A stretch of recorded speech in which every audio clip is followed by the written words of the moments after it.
Hi there, my name's Willie Boag, and I'm going to be presenting EHR Safari, Data is Contextual, which is work that was done jointly between myself, Mercy Oladipo, and Peter Solovich.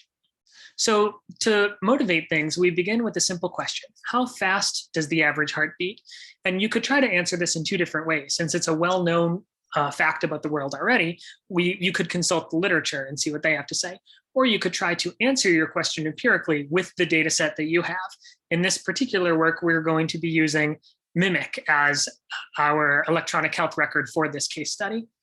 So if we consult the literature, we see that the average heart rate is around 80 beats per minute or so, and that makes sense. But then when we run the same analysis in Mimic, we see that there's this unexpected bimodal distribution where we still have the 80 beats per minute bump, but then we also have a lot of humans that seem to be, their heart is beating 3 times per second, which is certainly not what we were expecting.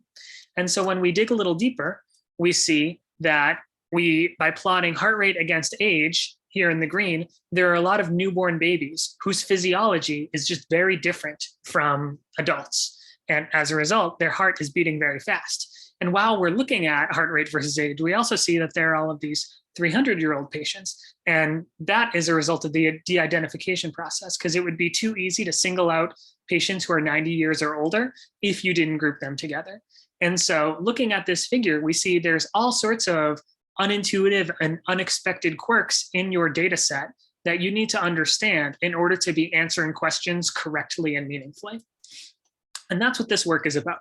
We use Mimic as a case study to look at quirks that arise in the data generating process of any healthcare data set. The paper overviews 5 examples of some of these quirks, and then we identify 2 papers that have been published, which have incorrect assumptions in their modeling.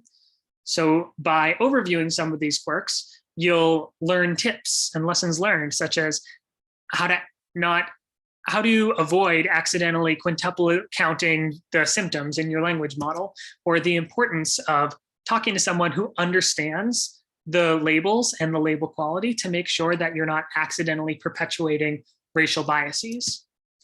And so just wrapping up, the main takeaway here is for data scientists and computer scientists to have humility as they approach a new data set, and to understand just how critically important it is for them to talk to the people who understand the data generating process. Thank you very much.